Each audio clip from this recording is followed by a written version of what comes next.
అదరగొట్టే కారం రంగు రుచి ఆచి కారం పొడి. రాజకీయం అంటేనే ఒక సుదీర్ఘ ప్రయాణం. కొందరికి అది పూలబాట, మరికొందరికి ముళ్ళదారి. కానీ ఆ ముళ్ళదారిలోనే నడుస్తూ పడినా తిరిగి లేస్తూ ప్రజల పక్షం వైపు నిలుస్తూ గమ్యం కోసం పరిగెత్తే వాళ్లే అసలైన నాయకులుగా నిలుస్తారు. అలాంటి నాయకుల లక్ష్యం కేవలం పదవుల కోసమే పరుగులు తీయడం కాదు, ప్రజల మనసులో పదిలం కావడం, వారి మన్ననలు పొందడం. ఓటమి ఎదురైనప్పుడు పడిలేచిన కెరటంలా మరింత బలంగా ముందుకు సాగే నాయకులు నేటి రాజకీయాల్లో అరుదుగా కనిపిస్తుంటారు. సరిగ్గా ఈ కోవకే చెందినవాడే నేటి తరం యువ నాయకుడు నవీన్ యాదవ్.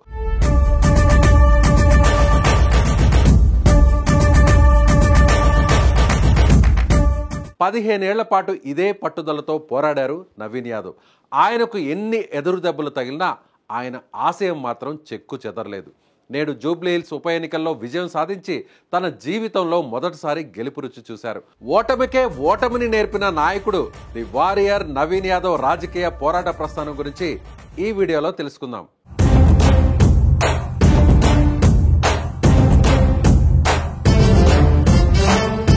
నవీన్ యాదవ్ 1983 నవంబర్ 17న హైదరాబాద్ నగరంలోని యూసఫ్గూడ బస్తీలో జన్మించారు. ఆయన తండ్రి చిన్న శ్రీశైలం యాదవ్, తల్లి కస్తూరి యాదవ్ మొదటి సంతానం నవీన్ యాదవ్. నవీన్ యాదవ్ బాల్యమంతా స్థానికంగానే గడిచింది. ఇక్కడి ప్రజలతో, వారి సమస్యలతో ఆయనకు చిన్నప్పటి నుంచే పరిచయం ఏర్పడింది. ఆయన చదువు కూడా ఇక్కడే కొనసాగింది. 2000 సంవత్సరంలో మహాత్మా గాంధీ మెమోరియల్ స్కూల్లో 10వ తరగతి పూర్తి చేశారు నవీన్. 2002లో విజ్ఞాన్ విద్యాలయం జూనియర్ కాలేజీలో ఇంటర్ని పూర్తి చేశారు. ఆ తరువాత 2007లో CSIIT బేగంపేట నుంచి బ్యాచిలర్ ఆఫ్ ఆర్కిటెక్చర్ పట్టాను పొందారు. చదువు పూర్తయ్యాక రియల్ ఎస్టేట్ వ్యాపారంలో కొంతకాలం అడుగుపెట్టారు. వ్యాపారంలో రాణిస్తున్న ఆయన మనసు మాత్రం ప్రజాసేవ వైపే లాగింది. అప్పటికే నవీన్ యాదవ్ తండ్రి చిన్న శ్రీశైలం యాదవ్కు నగరంలో రాజకీయ, సినీ, వ్యాపార ప్రముఖులతో సత్సంబంధాలు కలిగి ఉండడంతో నవీన్కు తనను నమ్ముకున్న ప్రాంత ప్రజలకు ఏదన్నా చేయాలన్న తపన వారి కుటుంబంతో పాటు నవీన్ కూడా బలంగా ఉండేది.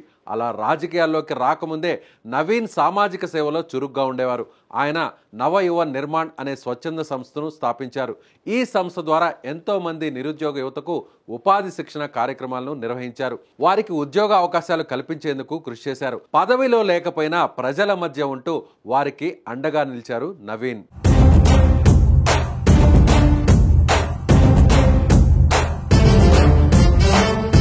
ఇక నవీన్ యాదవ్ 2009లో రాజకీయ ప్రస్థానం మొదలెట్టారు.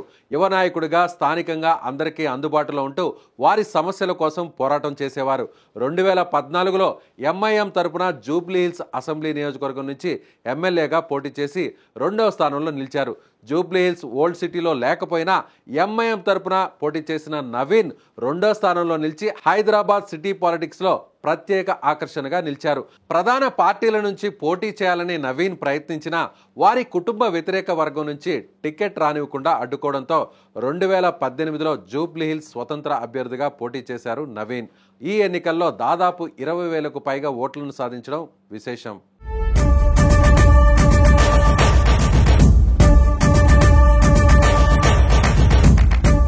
మూడు పదుల వయసులోనే ఎమ్మెల్యే అభ్యర్థిగా బరిలోకి దిగి 2 సార్లు ఓటమి చెందిన ఏ మాత్రం వెనక్కి తిరిగి చూడలేదు నవీన్ యాదవ్. సామాన్యంగా పాలిటిక్స్ లో ఉన్నవారు ఎవరైనా సరే యుక్త వయసులో రాజకీయాల్లోకి వస్తే ఓటమి చెందిన వెంటనే ఆ పార్టీ నుంచో లేదంటే ఇక రాజకీయాల నుంచో పూర్తిగా తప్పుకుంటారు.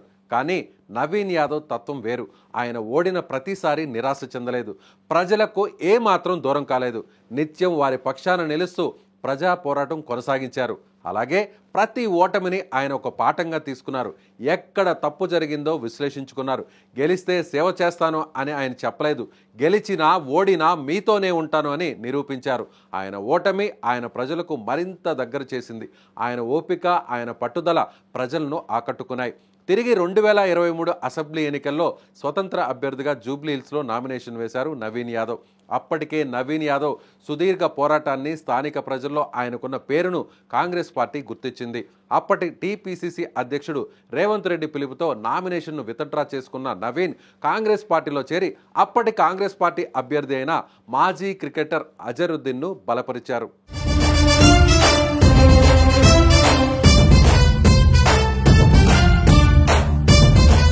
జూబ్లీహిల్స్ ఎమ్మెల్యే మాగంటి గోపీనాథ్ అకాల మరణంతో ఉప ఎన్నిక ఇప్పుడు అనివార్యమైంది. ఇది కాంగ్రెస్ పార్టీకి నవీన్ యాదవ్కు ఒక పెద్ద అవకాశంగా మారింది. కాంగ్రెస్ అధిష్టానం ఆయన 15 ఏళ్ల కష్టాన్ని గుర్తించి జూబ్లీహిల్స్ ఉప ఎన్నికల్లో కాంగ్రెస్ పార్టీ అభ్యర్థిగా నవీన్ యాదవ్ను నిలబెట్టింది. దీంతో Naveen Yadav door to door campaign చేశారు. ప్రజలతో ముఖాముఖి మాట్లాడారు. వారి సమస్యలను ఓపికగా విన్నారు. ఈ ప్రాంతవాసిగా బస్తీ నుంచి వచ్చిన మాస్ నాయకుడిగా నవీన్కు జూబ్లీహిల్స్ బస్తీలో ఉన్న ప్రధాన సమస్యలపై స్పష్టమైన అవగాహన ఉండడంతో ఉప ఎన్నికలకు ముందే జూబ్లీహిల్స్ నియోజకవర్గంలో అభివృద్ధి పనుల కోసం దాదాపు 150 కోట్ల రూపాయలను అభివృద్ధి పనుల కోసం జూబ్లీహిల్స్ నియోజకవర్గంలో మంజూరు చేయించారు ముఖ్యమంత్రికి చెప్పి నవీన్. అధికారం లేకపోయినా నవీన్ యాదవ్ చేసిన మంచి పనులను గుర్తించిన ప్రజలు ఆయన్ని బంపర్ మెజార్టీతో గెలిపించారు. ఈరోజు జూబ్లీహిల్స్ చరిత్రలో ఒక మైలురాయిగా నిలిచారు నవీన్. 2 సార్లు ఓడిన పట్టు వదలని విక్రమార్కుడిలా పోరాడిన నవీన్ యాదవ్ను జూబ్లీహిల్స్ ప్రజలు ఆయనకు మద్దతు పలికారు. మంచి మెజారిటీతో నవీన్ యాదవ్ విజయం సాధించారు.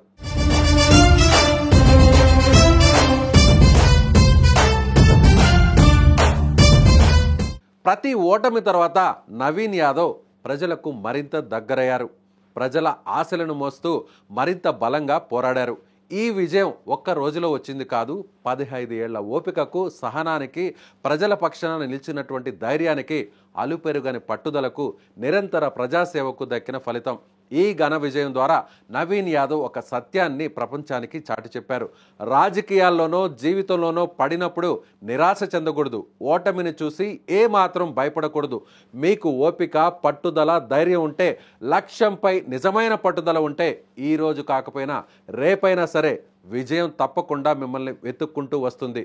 అది నవీన్ యాదవ్ విషయంలో కళ్లకు కనిపిస్తున్న సాక్ష్యంగా మారింది. Hearty congratulations to Jubilee Hills MLA Naveen Yadav.